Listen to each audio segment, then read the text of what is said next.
रात का अंधेरा समुद्र पर छा रहा था। चांद अपनी रोशनी बिखेर रहा था, लेकिन इंजुकनी लेक के पास एक अजीब सा सन्नाटा छाया हुआ था। यह वही जगह थी जहाँ कुछ साल पहले तक जिंदगी बसती थी। बच्चों की हंसी, आग के चारों तरफ कहानियां सुनाते लोग, नए सपने सजाते, नए बसेरा बसाते लोग, लेकिन अब सिर्फ खामोशी थी। 26 नवंबर 1930 कनाडा के एक न्यूज़पेपर पर एक खबर पब्लिश होती है, जिसका टाइटल था the village of the dead. इस खबर ने पूरे कनाडा में खौफ की लहर दौड़ा दी, क्योंकि नॉर्थ कनाडा में एक पूरा कबीला बिना किसी सबूत के कहीं गायब हो चुका था। आखिर इस कबीले में मौजूद लोगों के साथ क्या हुआ, ये लोग कहाँ गायब हो गए, और आखिर क्यों इस गांव को नाम दिया गया the village of the dead. Well, मैं हूँ आदित्य। आज हम जानेंगे कि आखिर क्या हुआ था कनाडा के उस मिस्टीरियस विलेज के लोगों के साथ, आज के इस धमाकेदार वीडियो में। दोस्तों, नॉर्थ कनाडा के इलाके में मौजूद एक लेक है जिसका नाम है एंजिकनी लेक, और इस लेक के किनारे पर एक गांव बसा हुआ था। इस गांव में एक पुराना एस्किमो नामी ट्राइब रहता था। इस कबीले के अंदर 150 से 200 लोग रहते थे, जो इसी लेक से मछलियां पकड़कर अपना गुजारा करते थे। इनका बाहर के शहरों से कोई कनेक्शन नहीं था। ये नॉर्थ कनाडा का वो एरिया है जहाँ हजारों नहीं लाखों स्क्वायर किलोमीटर एरिया पर लगभग 1000 लोग ही रहते हैं। यह पूरी तरह से बर्फ की पहाड़ियों से घिरा हुआ है। इस लेक के पास कई शिकारी आते थे और जंगली जानवरों का शिकार करते और उनके खालों को शहर में बेचा करते थे।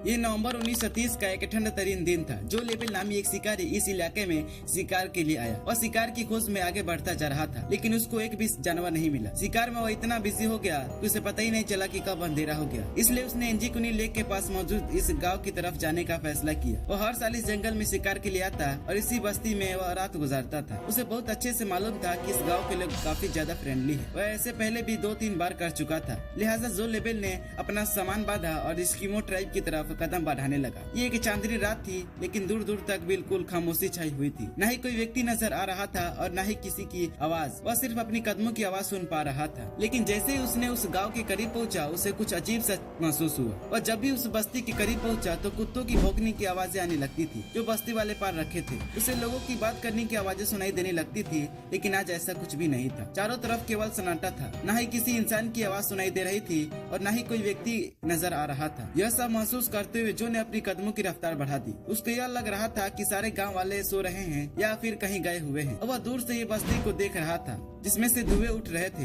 लेकिन करीब जाने पर उसे किसी की आवाज सुनाई नहीं दी। पहले जो लेबल बस्ती में पहुंचा तो वह यह देखकर हैरान रह गया। यहाँ पर न ही कोई इंसान था और न ही कोई जानवर। तो उसने घर का दरवाजा खटखटाया। घर के अंदर कोई नहीं था, दरवाजा खुला हुआ था। घर के अंदर आग जल रही थी। उसे कुछ अजीब सा महसूस हुआ। धीरे धीरे करके जो ने उस कबीले में मौजूद हर एक टेंट के अंदर जाके देखा। हर घर से धुएं उठ रहे थे। शायद जो यह मंजर देख कर चला जाता, लेकिन एक चीज ऐसी थी जिसने जो को और ज्यादा परेशानी में डाल दी। कुछ घरों के अंदर खाना बनाने वाले बर्तन चूल्हे के ऊपर मौजूद थे, लेकिन उन पर खाना जल चुका था, जैसे कि खाना बनाने की तैयारी चली रही हो। ऐसा लग रहा था कि सारे बस्ती के लोग अचानक ही कहीं गए हैं, पर आखिर गए तो गए कहाँ। अब जो ने गांव की तलाशी लेनी शुरू कर दी। उसने देखा कि जो कुत्ते कबीले वाले पाल रखे थे, उसके गर्दन में रस्सी बंधी हुई थी, लेकिन कुत्ते भूख के मारे मर चुके थे। एक जगह पर उसको एक कब्र खुदी हुई दिखाई दी।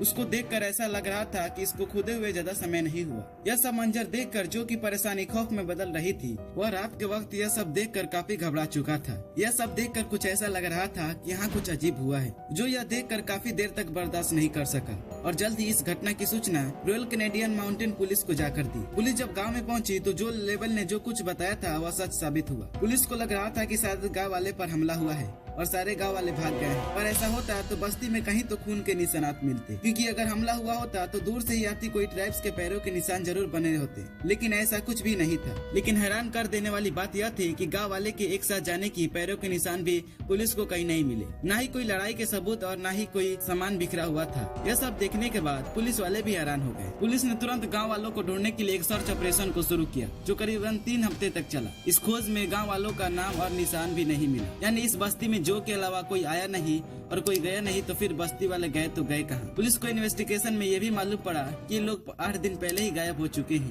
क्योंकि कुत्तों की मौत 1-2 दिन भूखे रहने से नहीं होती। और घरों के ऊपर से जो धुएं निकल रहे थे, ये वो धुएं थे जो लकड़ी के बुझ जाने के बाद भी काफी देर तक निकलते रहते हैं। पुलिस वाले के सामने ढेर सारे सबूत थे, लेकिन जवाब एक भी नहीं। कई महीनों के सर्च ऑपरेशन के बाद पुलिस ने इस केस अनसॉल्व का ढप्पा लगाकर हमेशा के लिए बंद कर दिया और वक्त के साथ लोग भी इसे भूल गए। और इस घटना के 50 सालों के बाद 98 1984 में रोजर बोयर और निगेल ब्लेंडर नामी 2 राइटरों ने जो वर्ल्ड मिस्ट्री के ऊपर काम करते हैं, उन्होंने एक आर्टिकल को पब्लिश किया। इस पूरी कहानी को एलियन से कनेक्ट करने की कोशिश की। उन्होंने बताया कि जब उस एरिया को एक्सप्लोर करने के लिए उस लेक के पास पहुंचे तो उन्होंने एक शिकारी और उनके 2 बेटे को देखा। उन्होंने बताया कि अक्सर उन्होंने झील के ऊपर उड़ते हुए कुछ चमकीले ऑब्जेक्ट देखे हैं और वह उसी बस्ती के ऊपर उड़ते थे जहाँ एस्किमो ट्राइब रहता था। इस रोजर और निगेल ने अपनी बुक में इस पूरे मामले को डिटेल में लिखा है। उनका पूरा विश्वास था कि इन आदिवासियों के साथ जो कुछ हुआ है उनके पीछे यूएफओ का हाथ है। इस स्टोरी को बेस बनाकर यह बताया गया कि शायद उस रात एलियन आए थे। एलियन की मौजूदगी और उनके हमलों का इन दोनों राइटरों के पास कोई ठोस सबूत नहीं था, इसलिए ज्यादातर लोगों ने इसे यकीन नहीं किया